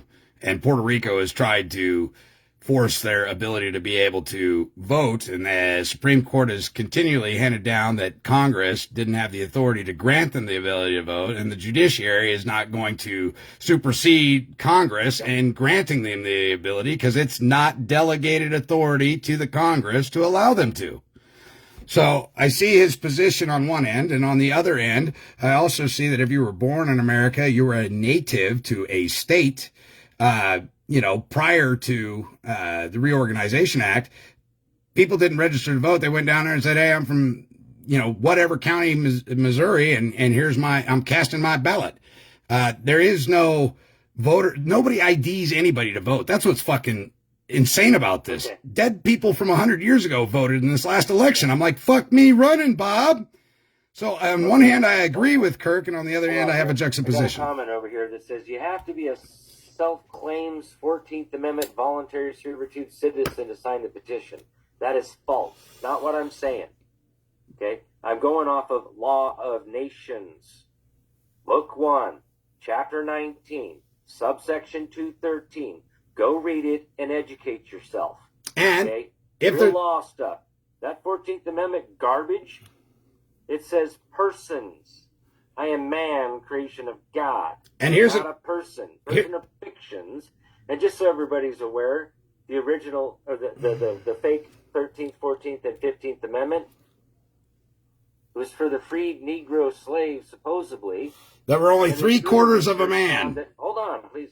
Yep, go ahead. Further research found that the person that's referred to in there is corporations. So it wouldn't even apply today. Aside from the Reconstruction Acts of 1871, if you go to national-assembly.net, has been voided. So you don't know what you're talking about. Again. And this could be grounds for another petition. If you have questions about that, guess what? There's another petition. There's another one. No. Some of this stuff's already been taken down. People just don't realize, the United States Inc. was involuntary bankrupted, void. Go look at Google Maps and go look for DC. It doesn't exist on Google Maps no more. Why? Because DC is District of Columbia. It was actually created in 1789.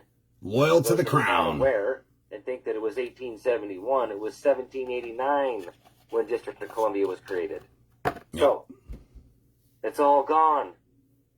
We don't have a president. We don't have any of that stuff anymore because the corporation is bankrupt, insolvent. It's gone.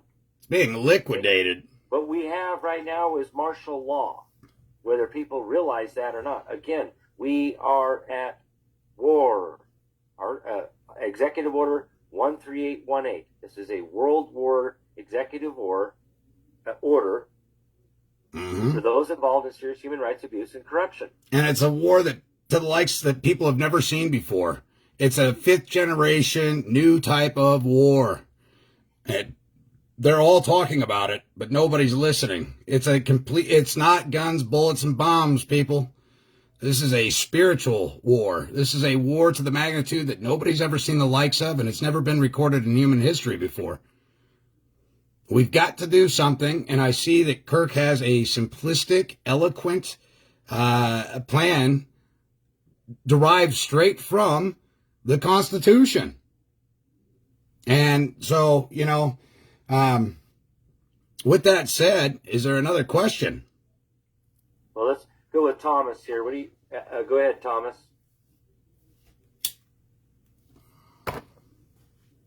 Yeah, I just wanted to. Can you hear me? Can you hear me okay? Yes, go ahead. We can hear you. Okay. I just wanted to make a point that for anybody wanting to support you who cannot use credit cards or deal or whatever you're using Patreon, please consider sending you a contribution and a gift by sending it to your first law corner at 6477 West Fairview Avenue, Suite C, Boise, Idaho, 83703. Which I will be doing in September. That's all I had to say. It wasn't a question. Sorry, I just want to make a statement so everybody on here knows where they could send focused British money orders. When you are ready to go to DC, my son was there a few months ago and he said the hotels are just outrageous, $300 a night for not a 3-bed, but it's still an okay hotel. And then if you travel by automobile with the gas prices, you're looking at probably $1,200 one way to get from Idaho to DC, and then 3 days minimum hotel. So you're talking considerable funds. So I just want to make that out. Okay, thank you so much, Bruce. Thanks, Thomas. Thank you, Thomas. Good to hear from you, brother. Sorry I haven't been able to call you back. For those that couldn't hear Thomas, he was articulating how you can contribute prior to the donations and contribution page set up on Kirk's Law Corner. You could do it via United States Postal Money Order.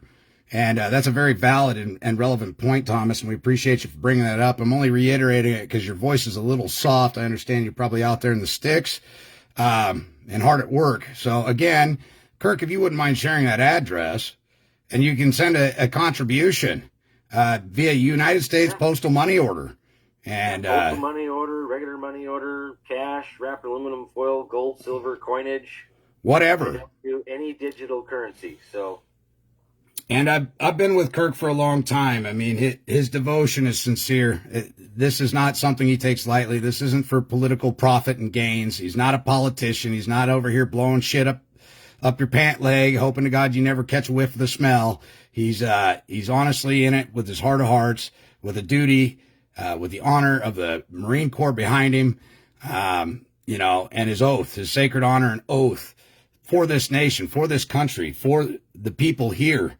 And furthermore, to lead by example for the rest of the people around the world. That was the greatest experiment, was America. And when they realized that we could do it on our own, it threatened every other oligarchy. It threatened all the dictators, and they had to find a way to overcome it, to say, see, you need us, we don't need you.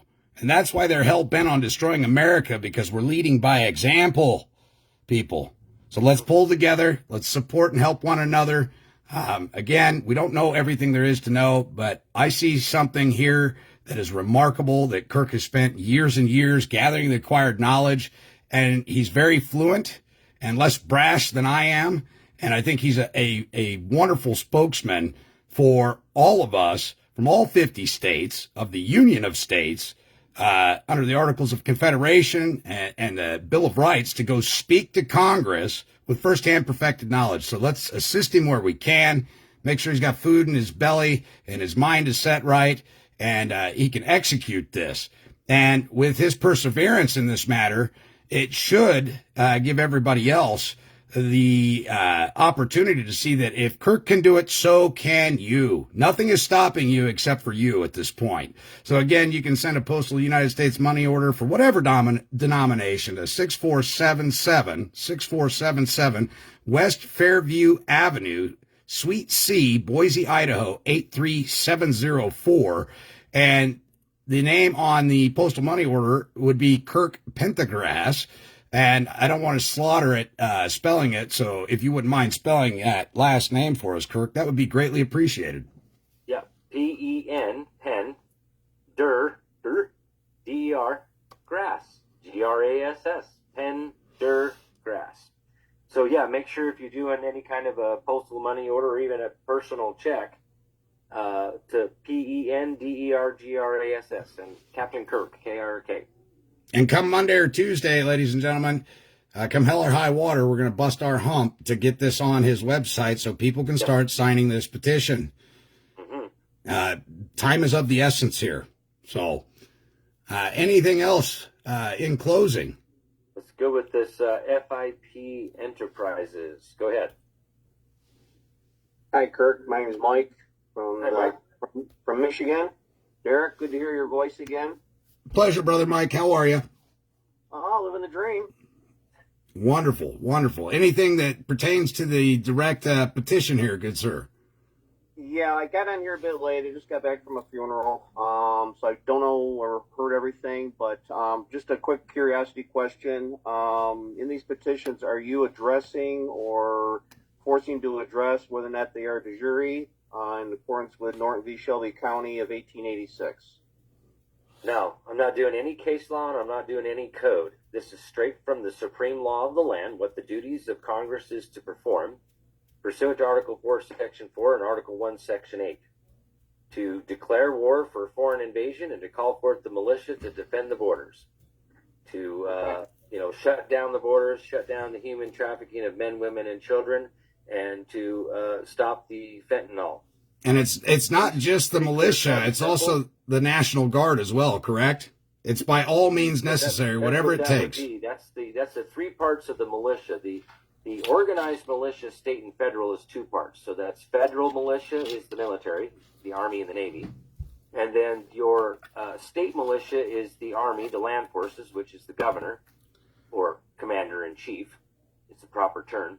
And then the unorganized portion of the militia, there's two parts to the unorganized portion, which is unorganized by government. One part is 17 to 45 for the draft, and the other part is 17 to 64 for every able-bodied male. Amen. That is mandatory, duty-bound, to be in the unorganized portion of the militia to defend this nation called America. This is just one of many petitions to come, ladies and gentlemen. We will not accept defeat on this issue. If we have to restructure, so be it. If we have to restructure the petition, so be it. But it's so simple, so clear and concise that if they refute, rebuke, or otherwise determine that they're not going to execute their fiduciary duties, we will escalate this to the executive branch. All right? We're trying to resolve this peacefully. They're selling the wall that we have already paid for to be erected. They're welding open the fucking doors, for fuck's sake. Well, then they're even, like, taking some of it down. Mexico's offering to pay for the motherfucker now. Wonder why that is. Once they let him in, we don't want him back, so let's build the wall. Yeah, some of the spots down there where Jonathan and his team goes is places where they've tore down certain sections of the wall. And like he's got some pictures on there where they have little gates in there. They've opened up the gates and welded them open. And then he just had a video up floating around out here on Facebook just 2 days ago of some guys over there cutting the razor wire, pulling it back, and pulling them up in there.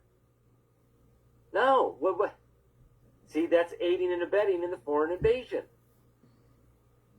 You know, this stuff needs to be shut down following due process of law, which is what I'm here doing, is presenting this petition pursuant to Article 4, Section 4, exactly how it's written, and citing what the duties are to perform under Article 1, Section 8. Again, no case law, no United States Code. This is all supreme law of the land. Don't need any of that stuff. Amen. Amen to that. This is real law stuff. It's cut, simple, dry, and clear as a bell. Short and sweet. And that's why I got behind it. When I saw what he was doing, I said, "Oh fuck, we got to rally the troops. We got to rally the American people. It's time to put up or shut up. Either enjoy the misery that's about to unfold or stand up and do something about it." I'm really looking forward to this. Anything else, guys? Any other questions? Kirk, you want to put that petition on the screen one more time so they can really see it again? Yeah, there's a simple question out here supposedly about where do we send this stuff? And like I said, don't worry about it. Okay? You're not the one doing it. Well, but I'll answer the question. Thank you. One can be mailed to the clerk of the court or clerk of the House, clerk of the Senate, depending on which side you want. Well, like this one would be a joint resolution, so it wouldn't really matter. But the other part is if you read the history of the right and read Lex Parliamentary Americana and read Mason's Manual of Legislative Procedure, petitioners have the right to present their own petitions.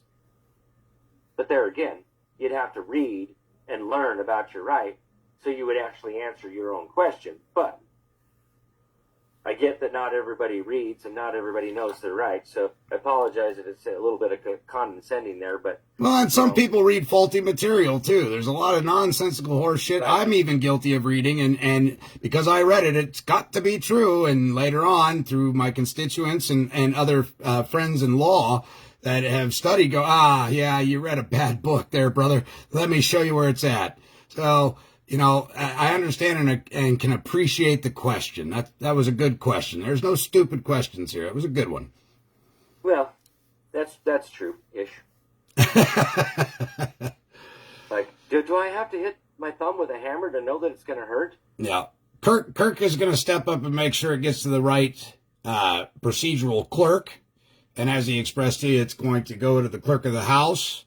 And, there's procedural rules that must be followed there, and he's going to do his due diligence. And that's why the contributions help Kirk out so much, because he's balls deep in these books day and night, ladies and gentlemen. And I have a fond appreciation for that, because it takes a lot of tenacity to do what he's done all these years. And keep in mind, Kirk's Law Corner isn't the first thing he was involved in. There was also E-Clause as well, who went before Congress and said, hey, look, lawyers don't have an exclusive right to monopolize the industry of justice, period. Challenging the bar is a monopoly, and you can't license the practice of law.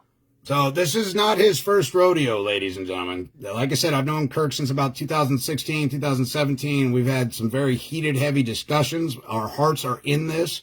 There's times that our attitudes flare and our tempers and we're yelling, but at the end of the day, we both agree on this wholeheartedly. If we don't do something, we're fucked. And he goes, I agree. Right. And so, and our direction and our aim is in the same direction. It's the same direction. Yep. We're both trying to achieve the same goal here: shut down the corruption, and restore the republic form of government. It's still focused in the same direction. Amen. Amen. So it's where the heart is. It's the intent. Right. It's the spirit. It's the sound doctrines and principles that we strive to ascend to be able to do this proficiently and execute the good works of the Heavenly Father by leading his people not astray, but to the source so they can stand on their square. And thank God for Kirk and everybody else on here who has the mental fortitude to stand up and sound off like you got a pair, because damn it, that's what it's going to fucking take. That's what it's going to take. Where are all the men at?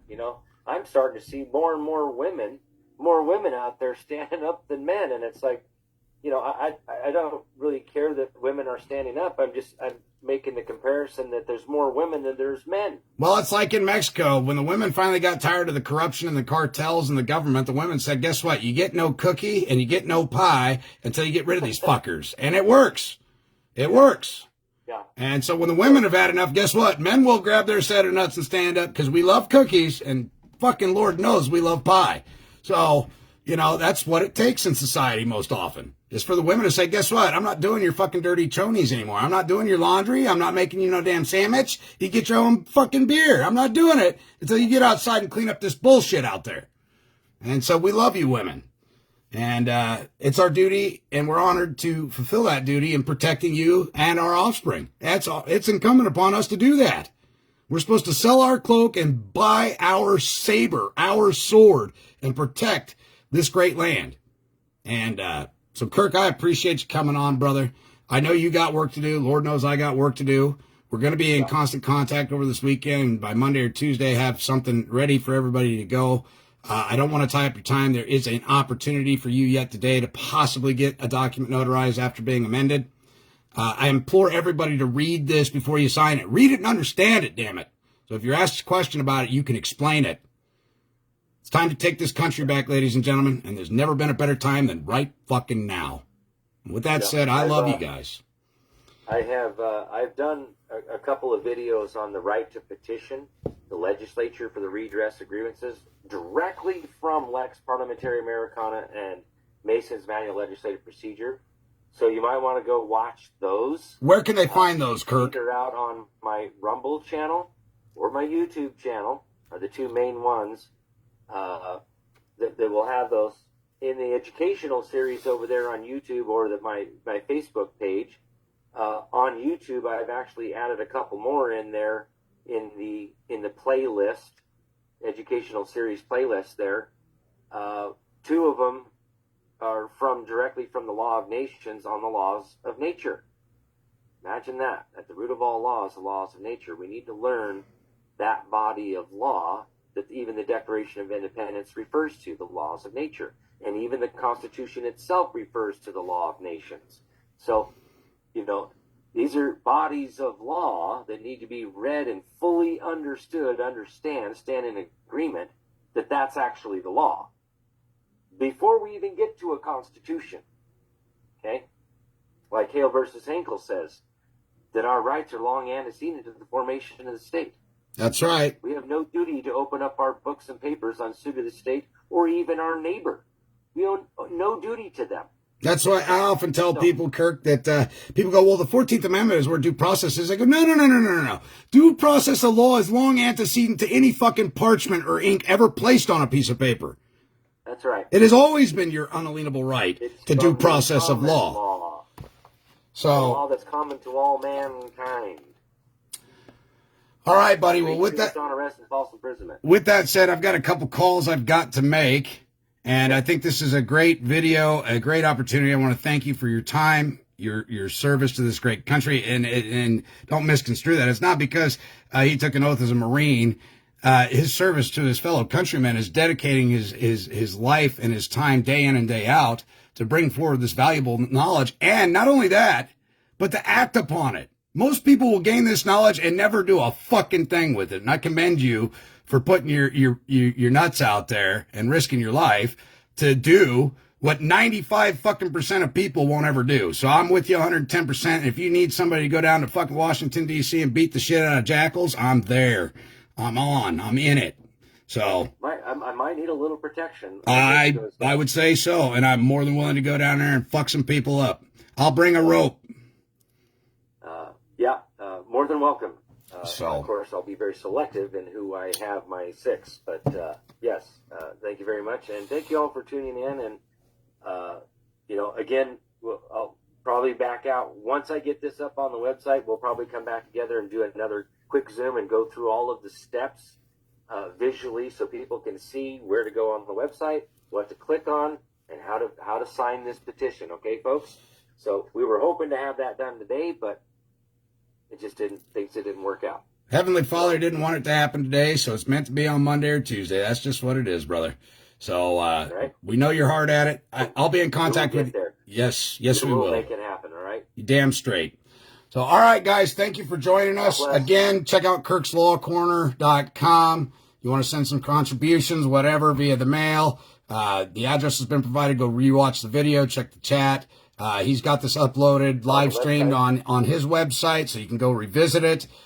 Share it with your friends and your family. There's never been a better time to take action. We're talking about peaceful resolution and resolve, which is better than the alternative. Kirk is not a stranger to seeing battle and to seeing things that most people couldn't stomach.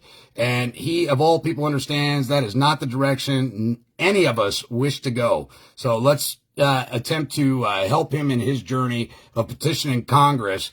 It's incumbent upon us to take action and take action now. All right. So we love you guys. We'll talk soon. Kirk and I will be back on when it's all set up after this weekend, and we'll do another live stream, and he'll have the deal open, and he can actually watch it in real time. People signing. You can sign while we're live. So with that, we bid you guys farewell. God bless. We'll see you at Monday or Tuesday. Remember, this isn't goodbye. It's just until next time, guys. All right. God bless. God bless America. Amen, brother. Amen. Long live the Republic, brother. Amen. You got all the controls on your end. You just have to hit end meeting. Ask all to unmute. Nobody said we were geniuses with technology. We're good with books. We're better suited with books. I had to undo. All right. All right, ladies and gentlemen. Here on Facebook, I'm going to terminate this. I have some other pressing issues. But as you saw, I think Kirk has a very valid approach to the systemic issues that we see coming on. We agree to disagree on some issues, but that is not the point of the conversation. The point is, if we stand idly by and watch it fucking burn, there will be nothing left. And it's time to stand up and do something about it. So thank you for joining me here on Facebook. Really appreciate it. Again, you can visit kirkslawcorner.com to watch the full video. I did not record on my end. It will not be available on any Telegram or website that I have. I will share his link in the Telegrams that I am part of. My wife will share it on the Telegram she's a part of. And when we reconvene Monday or Tuesday with the completed process for people to be able to DocuSign this digitally for this petition, we will reconvene and hold another brief meeting to give you a rundown and a run through of how it works. And God bless and Godspeed. Keep your shit wired tight and your head on a swivel. We love you guys. Thank you for all your support and all that you do. We know that you're busy in your day-to-day life, taking care of your friends, your family, and your community. Stay the course, ladies and gentlemen. We're not done yet. We haven't waved the white flag, and we never fucking will. I will die with my boots dug into the fucking American soil and giving it everything I've got, intellectually and otherwise, to maintain this thing called freedom. Thanks again for joining us. We'll talk to you soon.